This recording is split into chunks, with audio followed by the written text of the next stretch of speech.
আসসালামু আলাইকুম শিক্ষার্থীরা, তোমাদেরকে অনলাইন ক্লাসে স্বাগতম। আজকে আমি তোমাদেরকে এইচএসসি আইসিটি চতুর্থ অধ্যায়ের গুরুত্বপূর্ণ এমসিকিউ, যেগুলো বোর্ড কোশ্চিনে তোমাদের অবশ্যই আসার সম্ভাবনা রয়েছে, সেইগুলো বিষয় নিয়ে আলোচনা করব। তোমরা ক্লাসটি খুব মনোযোগ সহকারে ক্লাসটি করবে। তবে শিক্ষার্থীরা ক্লাসটি যদি বুঝতে পারো তো অবশ্যই লাইক, কমেন্ট এবং শেয়ার করতে ভুলবে না। পাশাপাশি অবশ্যই সাবস্ক্রাইব করে রাখবে পরবর্তী ক্লাসের জন্য।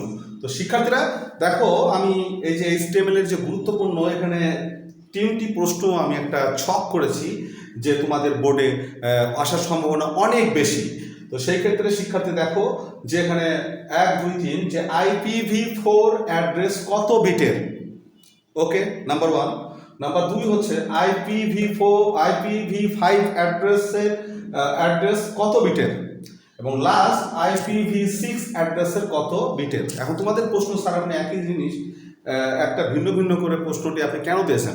এর জন্য দিয়েছি যে অন্যান্য বোর্ডে এই প্রশ্নটি প্রায় দিয়ে থাকে এবং স্টুডেন্টরা জানে না যে আসলে ম্যাক্সিমাম স্টুডেন্ট যে কত বিটের, যার কারণে তারা ভুল অ্যান্সার দিয়ে থাকে। তো শিক্ষার্থীরা এই জন্য আমি সাজিয়েছি যে IPv4, IPv5 এবং IPv6 এই তিনটি প্রশ্নের আলোকে অবশ্যই একটা প্রশ্ন তোমরা কমন পাবে। তো IPv4 কি? IPv4 হচ্ছে internet protocol version 4। Internet protocol version 4। এখানে দেখা গেল IPv4 তৈরি করতে মোট 4টি অক্টালের প্রয়োজন হয়। কয়টি অক্টাল? 4টি অক্টাল। তো শিক্ষার্থীরা আমাদের 1 নম্বর প্রশ্ন দেখো, 4টি অক্টাল। তাহলে আমরা জানি যে এক অক্টাল সমান যদি 8 বিট হয়, কয় বিট? 8 বিট। তাহলে শিক্ষার্থীরা এই যে IPv4 তাহলে 4 গুণিত 8, 4 আসছে কত বিট? 32 বিট। তো শিক্ষার্থীরা তাহলে আমরা পেয়ে গেলাম উত্তর আমাদের 32 বিট খ। তাহলে উত্তর কত আমাদের? খ। IPv4 অ্যাড্রেস কত বিটের? 32 বিটের। তাহলে আমরা কিন্তু অলরেডি কিন্তু পেয়ে গেলাম 32 বিট। আমরা খুব সহজে অ্যান্সারটি করতে পারলাম। IPv4 কত বিট নিয়ে তৈরি হয়? 4টি অক্টাল, মানে হচ্ছে 8 4 আসছে 32 বিট। এই 32 বিট পেলাম। এখন শিক্ষার্থীরা আমাদের প্রশ্ন হচ্ছে IPv4 হচ্ছে আসলে কত বিটের। তো এখন দেখা গেল শিক্ষার্থীরা IPv4 হচ্ছে 1 অক্টাল সমান যদি 8 হয়, 1 অক্টাল যদি হয় 8 বিট হয়, তাহলে শিক্ষার্থীরা মনে রাখবা যে এখানে প্রয়োজন হচ্ছে 8 8 64 বিট। কয় বিট? 64। মানে IPv4 5 অ্যাড্রেস কত বিটের? কয়টি অক্টাল প্রয়োজন হয়? 8টি অক্টাল। কয়টি অক্টাল? 8টি অক্টাল। তাহলে শিক্ষার্থীরা 8 8 64। তাহলে আমাদের পেয়ে গেলাম উত্তর হচ্ছে গ। তাহলে উত্তর পেয়ে গেলাম কি? গ। 8 8 64। মনে রাখবা যে 2 নম্বর IPv5 হচ্ছে লাগে, এটা হচ্ছে 4 অক্টাল, এটা লাগে হচ্ছে 8 অক্টাল। আর লাস্টেরটা চলে আসো যে আমরা জানি যে 1 অক্টাল সমান হচ্ছে 8 বিট। এবার হচ্ছে IPv6 অ্যাড্রেসের কত বিটের। তো শিক্ষার্থীরা IPv4 এর হচ্ছে দ্বিগুণ। তাহলে শিক্ষার্থী দেখো এখানে লাগে হচ্ছে 16। তাহলে 16টা অক্টাল, 16টা 8 16 কত হয়? 128। তার মানে শিক্ষার্থী এখানে দেখবো 128 কোথায়? এখানে দেখবো যে 128। শিক্ষার্থীরা এই যাতে একটুখানি মিসিং হয়েছে, এখানে 128 হবে। হ্যাঁ, তো 128। তাহলে উত্তর হয়ে গেল শিক্ষার্থীরা আমাদের 128টি তোমার হচ্ছে বিট লাগে হচ্ছে IPv6 লাগে কত? 16টি অক্টাল। IPv4 কয়টা?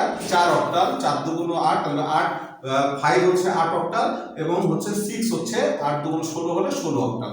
এইভাবে করে দ্বিগুণ হবে এবং আমরা খুব সহজে বুঝে যাব যে এটি কত বিট মিলে একটি অক্টাল, কত অক্টাল মিলে কত বিট প্রয়োজন হয়।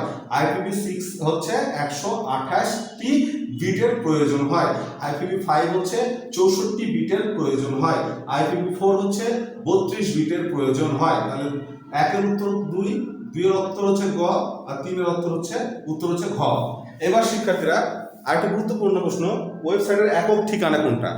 একক ঠিকানা এখানে দেখো IP address, URL, HTTP hypertext transfer protocol, HTML hypertext markup language. এখানে সরাসরি যেটা একক যখন বলবে তখন অবশ্যই তোমরা এটা URL হচ্ছে তোমার ওয়েবসাইটের একটা একক ঠিকানা। আমাদের মনে থাকবে এটা একটা বোর্ড কোশ্চিন। URL এটা খুবই ম্যাক্সিমাম সময় তোমাদের আসতে পারে। হ্যাঁ, তো URL হচ্ছে কি? একক ওয়েবসাইটের একক ঠিকানাকে ইউআরএল বোঝায়, মনে রাখবে এটা সংজ্ঞা, এবং আমরা অ্যান্সারও পেয়ে গেলাম। এবার আসো HTML এর বড় হেডিং এলিমেন্ট কোনটি? আমাদের শিক্ষার্থীরা মনে রাখবা, যেমন ধরো এটা এ, এটা হচ্ছে এ, হ্যাঁ, প্রত্যেকটা যে ছোট হতে হতে হতে যায় না, তো শিক্ষার্থীরা এখানে মনে রাখবা এখানে এখানে যে হেডিংটা এখানে আছে সেটা হচ্ছে আমাদের H1। H1 মানে হচ্ছে সবচেয়ে বড় যে হেডিং সেটা হচ্ছে H1, আর সবচেয়ে ছোট হচ্ছে এই যে এইভাবে, এটা হচ্ছে H6। সবচেয়ে ছোট যে লেখাটি হবে সেটা হচ্ছে H6, ঠিক আছে, H6, ঠিক আছে। আর সবচেয়ে বড়টা হচ্ছে কি H1। তাহলে কি বলছে যে HTML এর বড় হেডিং এলিমেন্ট কোনটা? H1। সবচেয়ে বড়টা হচ্ছে H1 আর সবচেয়ে ছোটটা হচ্ছে H6। যদি ছোট বলে তাহলে H6, আর যদি বড় বলে তাহলে H1। এবার শিক্ষার্থীরা লাস্ট আমাদের প্রশ্নের অ্যান্সার, HTML কোড, হ্যাঁ, এখানে দেখা গেল পি তে প্যারাগ্রাফ, অ্যালাইন, সেন্টার, ICT/P এই অ্যাট্রিবিউট ভ্যালু কোনটি? এখন শিক্ষার্থীরা এই যে ICTটা দেখা গেল যে একটা টেবিলের মাঝখানে যদি দেওয়া যায়, এই ICTটা মাঝখানে দিলে আমাদের এখানে যে ভ্যালুটা দেওয়া হয়েছে সেটা হচ্ছে সেন্টার মানে আমরা তো জানি যে সেন্টার মানে কি মাঝখানে। তাহলে শিক্ষার্থীরা আমরা সহজে পেয়ে গেলাম উত্তর সেন্টার হচ্ছে একটা অ্যাট্রিবিউট ভ্যালু ছাড়া কখনো পেজের কখনো সৌন্দর্য তৈরি করা যায় না। একটা ওয়েব পেজ তৈরি করতে হলে অবশ্যই তাকে অ্যাট্রিবিউট ভ্যালু দিতে হবে। তো যেহেতু এখানে এই ICTটা মাঝখানে থাকবে, তাই এখানে বলছে পি অ্যালাইন সেন্টার হচ্ছে অ্যাট্রিবিউট ভ্যালু, আমাদের গ নাম্বার উত্তর সেন্টার। এই হলো শিক্ষার্থী আমাদের HTML এর গুরুত্বপূর্ণ MCQ। আশা করি তোমরা MCQ গুলো বুঝতে পেরেছো, এখান থেকে তোমাদের কমন পাওয়ার সম্ভাবনা অনেক বেশি। তো শিক্ষার্থীরা যদি ভালো লাগে অবশ্যই লাইক, কমেন্ট, শেয়ার করবে, অবশ্যই লাইক দিবে এবং বন্ধুদের কাছে শেয়ার করবে। আর তোমাদের জন্য অনেক অনেক দোয়া ও শুভকামনা রইল। আসসালামু আলাইকুম রহমতুল্লাহ।